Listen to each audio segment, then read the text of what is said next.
हर हर महादेव, हर हर महादेव। नमः पार्वती पते।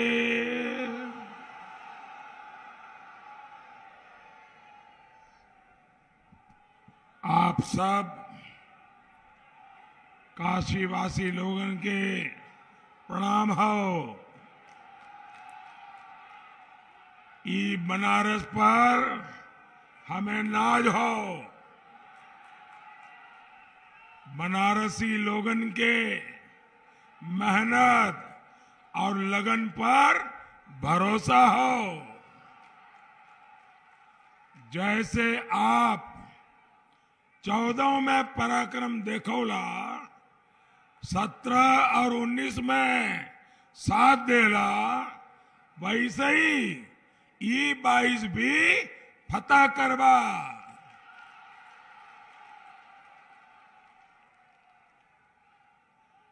काशी अयोध्या से शुरू भयल विकास का यात्रा तभी आगे बढ़त आई जब यूपी में फिर से भाजपा का प्रचंड बहुमत का सरकार वापस आई।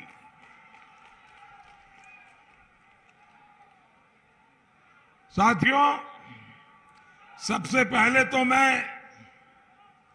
हमारे संगठन के सभी प्रमुखों का धन्यवाद करता हूं।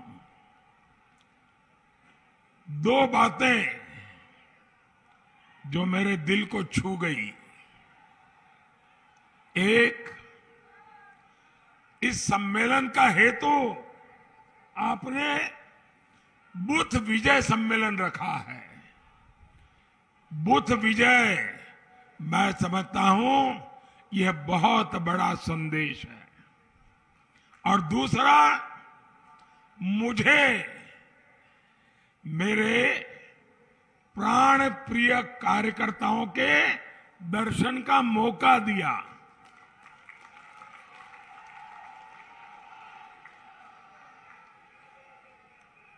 आप सबके पास आकर के, आपके दर्शन पाकर के मैं अपने जीवन को धन्य अनुभव करता हूं। साथियों, जिस पार्टी के पास आप जैसे कर्मठ कार्यकर्ताओं की ताकत हो, उसकी जीत तो सुनिश्चित है ही। बुद्ध विजय सम्मेलन में आपका ये जोश और आत्मविश्वास दिखता है कि हम हर बूथ भी जीतेंगे। इस पर पूरे क्षेत्र में फुल स्कोर भी करेंगे। और मैं जानता हूं भाजपा का कार्यकर्ता चुनाव के आखिरी दिन तक आराम नहीं करता। पार्टी जो भूमिका देती है, आप उसमें जी जान लगा देते हैं। भाइयों बहनों, मेरा इतने सालों का अनुभव है कि पार्टी का आदेश वैसे तो समाज और देश के हितों की दृष्टि से होता है, लेकिन उससे हमें बहुत कुछ पाने को, सीखने को मिलता है। अब आप मुझे देखिए, मुझ जैसे कार्यकर्ता को पार्टी ने बनारस भेजा और मुझे बनारस मिल गया। मैं बनारस का ही होकर रह गया।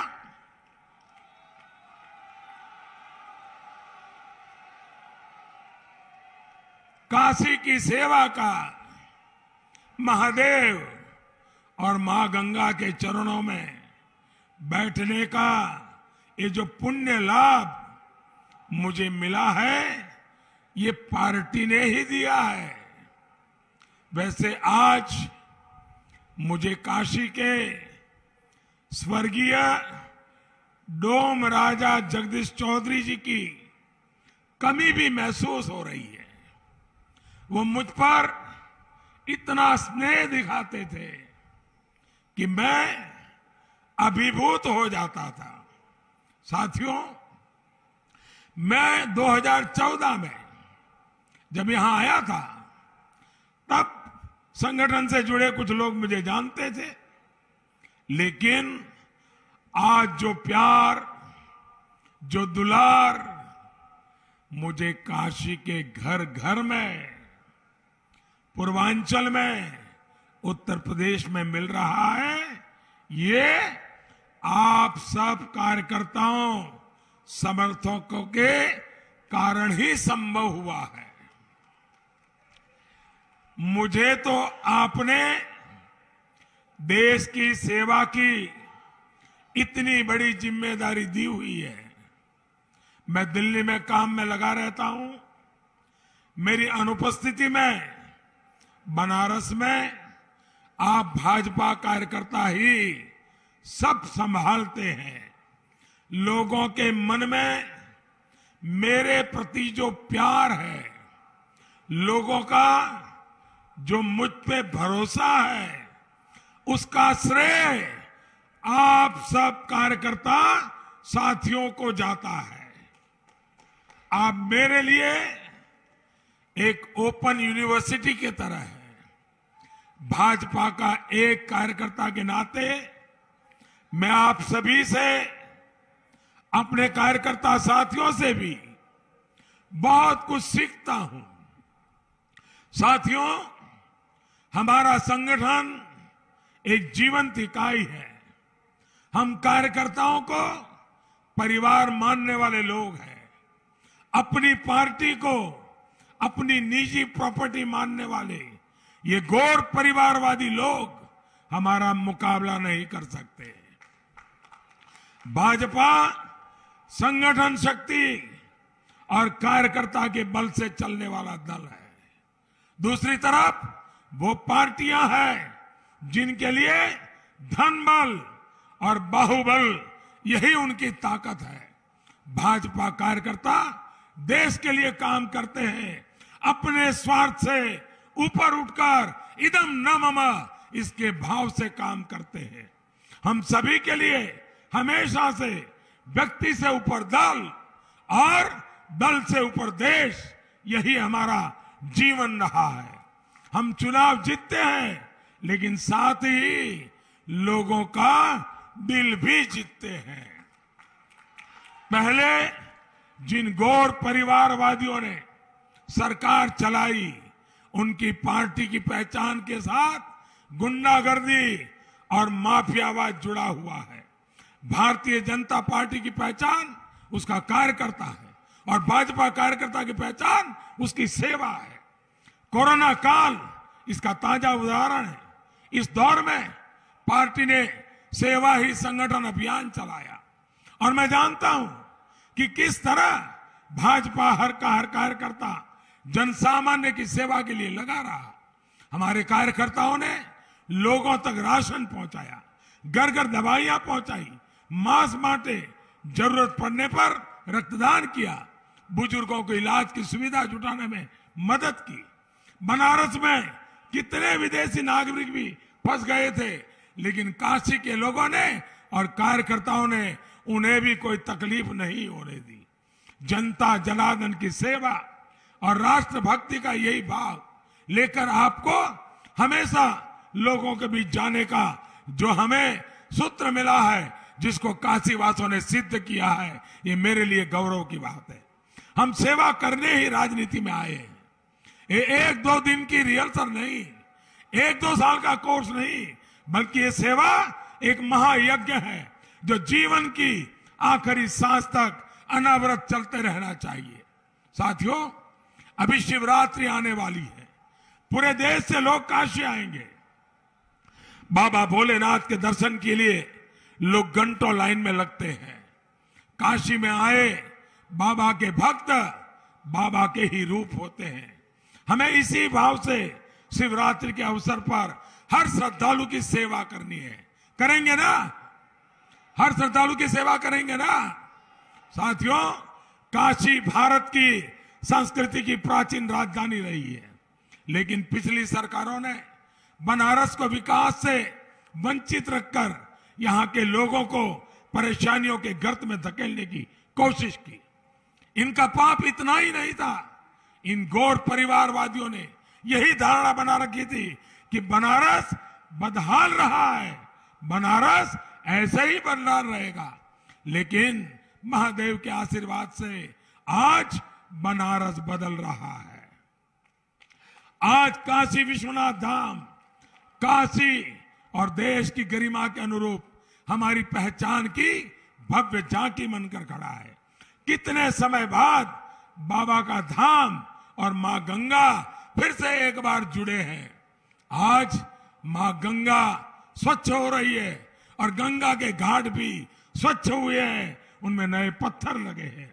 मुझे खुशी होती है जब लोग ये कहते हैं कि एयरपोर्ट से शहर अब जल्दी पहुंच जाते हैं।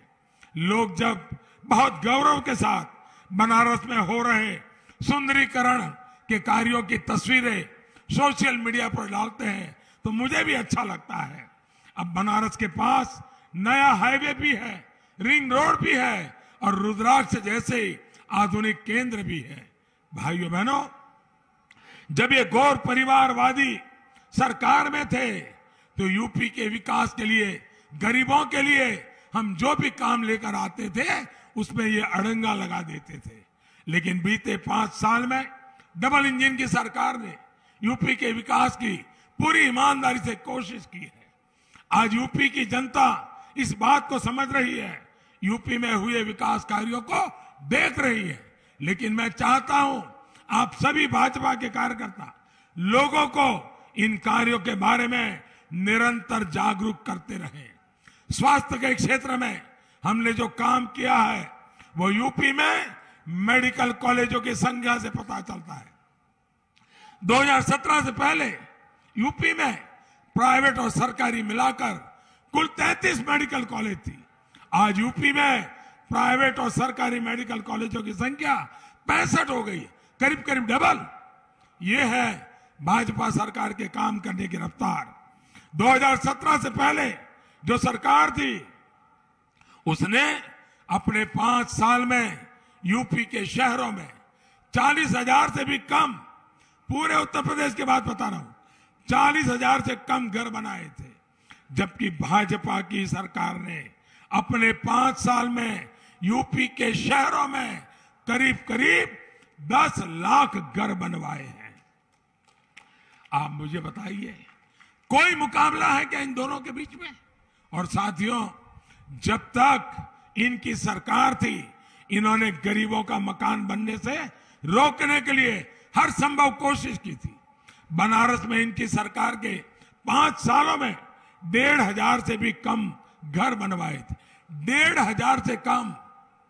जब आपके एक वोट ने परिवारवादियों को इनके आलीशान महलों में भेज दिया, जब आपने भाजपा सरकार को प्रचंड बहुमत से जिताया तो स्थितियां बदलनी शुरू हुई।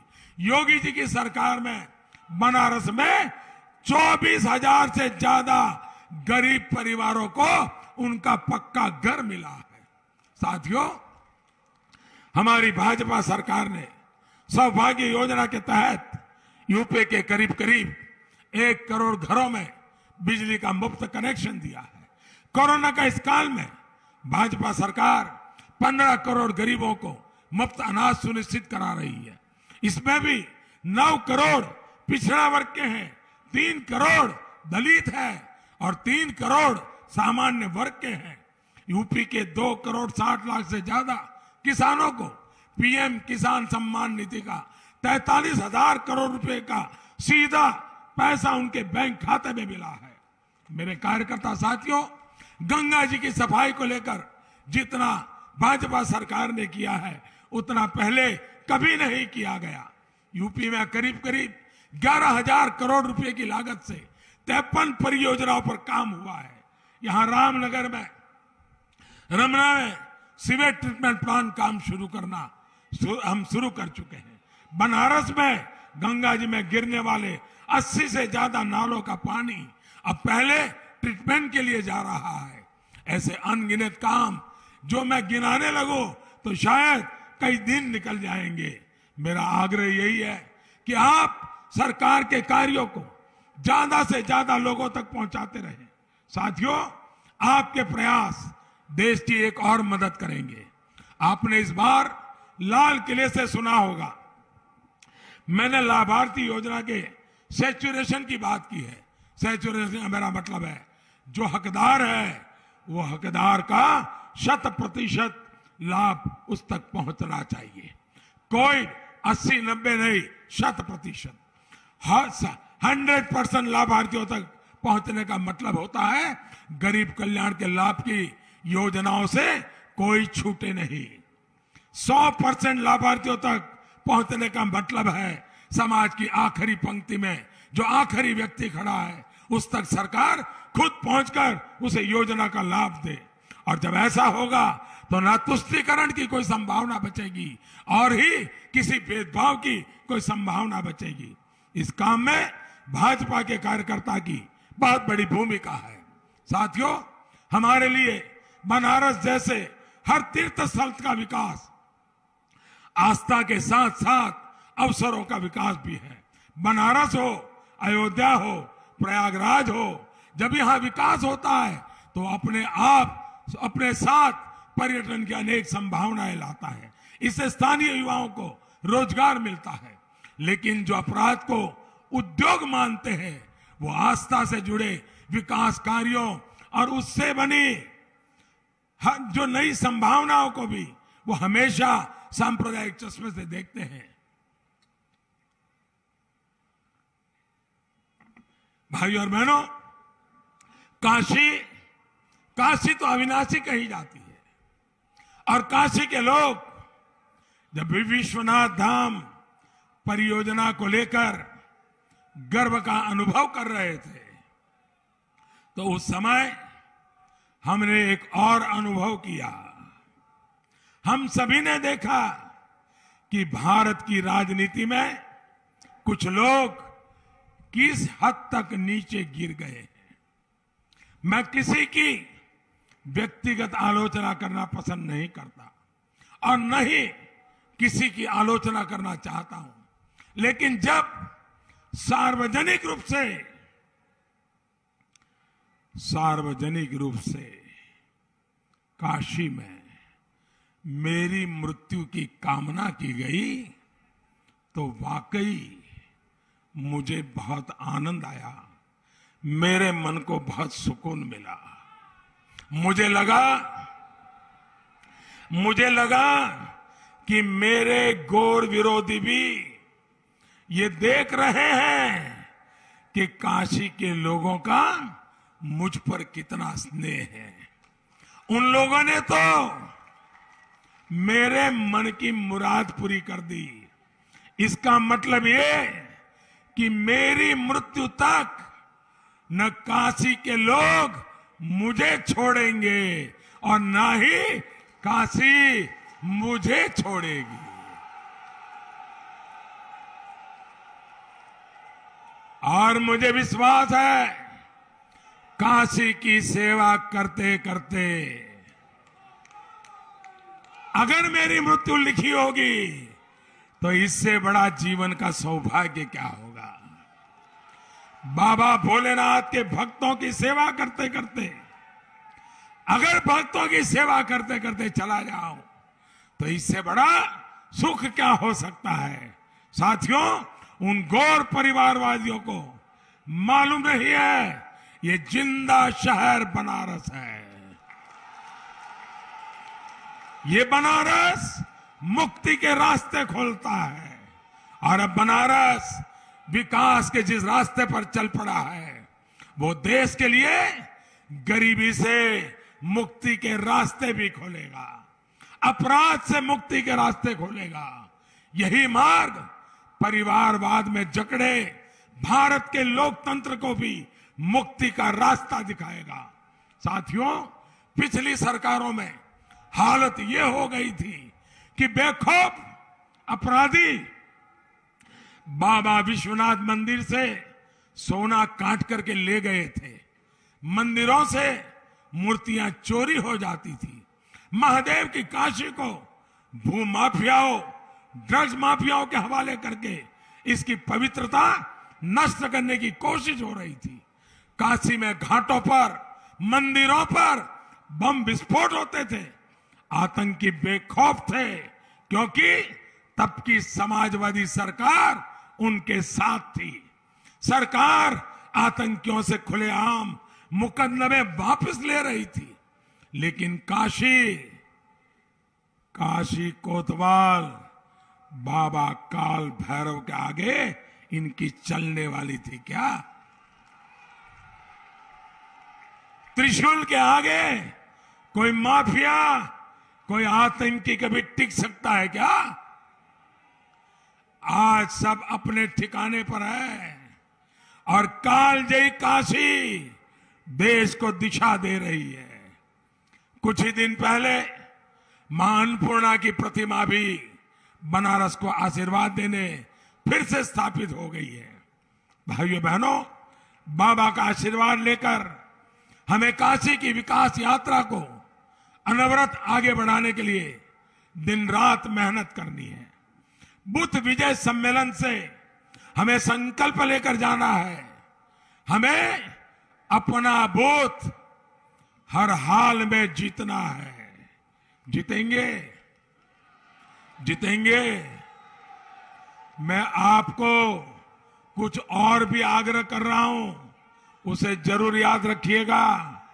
याद रखेंगे क्या? याद रखेंगे? सब पर्ची ठीक से बढ़ जाए, बस्ते बूथों तक पहुंच जाए, मतदान के लिए जागरण की व्यवस्था हो जाए, हर बूथ पर टोली बनाकर संपर्क हो जाए, कोई मतदाता न बचे जिस तक आप न पहुंचे, कोई दरवाजा ऐसा न हो जिसे न खटखटाए। हमें खुद भी संकल्प लेना है और मतदाताओं को भी दिलवाना है, पहले मतदान फिर जलपान। मेरे कार्यकर्ता भाइयों बहनों, आप मेरी एक मदद करेंगे? ऐसे नहीं, आवाज जोरदार चाहिए। मेरी मदद करेंगे?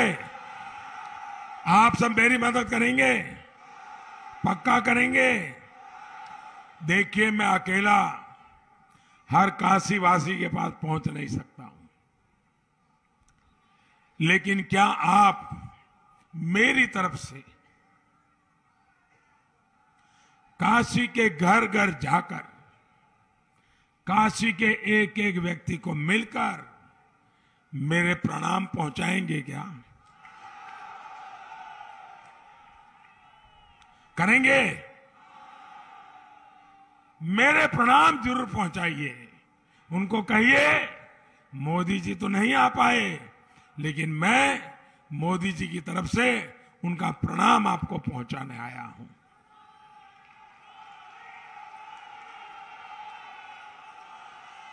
आप घर घर जाएंगे, घर घर जाएंगे, हर घर जाएंगे, हर किसी को मिलेंगे, मतदान के लिए तैयार करेंगे।